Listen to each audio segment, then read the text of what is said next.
ಕೀರ್ತನೆ 119 ವಾಕ್ಯ 41-43.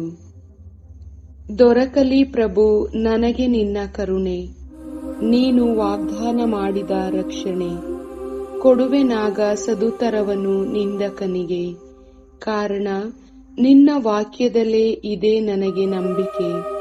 ತೆಗೆಯಬೇಡ ನನ್ನ ಬಾಯಿಂದ ಸತ್ಯವನ್ನು, ನಂಬಿಕೊಂಡಿರುವೆ ನಿನ್ನ ನ್ಯಾಯವಿಧಿಯನ್ನು.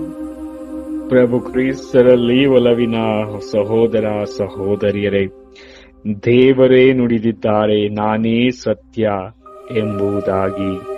ಅದೇ ಸತ್ಯವನ್ನು ಅರಸಿಕೊಂಡು ನಾವು ಹೋದಾಗ ನಮ್ಮ ಬಾಳೂ ಸಹ ಸತ್ಯ ಪ್ರಭುವಿನಲ್ಲಿ ಜೀವಿಸಲು ಸಾಧ್ಯ. ನಾವೆಲ್ಲರೂ ಜೊತೆಗೂಡಿ ಪ್ರಭುವಿನೊಂದಿಗೆ ಜೀವಿಸುತ್ತಾ ಅವರ ಮಾರ್ಗದಲ್ಲಿ ನಡೆಯಲು ಬೇಕಾದಂತಹ ಕೃಪಾವರದಾನಕ್ಕಾಗಿ ಪ್ರಾರ್ಥಿಸೋಣ. ಸರ್ವಶಕ್ತ ದೇವರಾದ ಪಿತ, ಸುತ, ಪವಿತ್ರಾತ್ಮರು ನಿಮ್ಮನ್ನು ಹರಸಿ ಆಶೀರ್ವದಿಸಲಿ.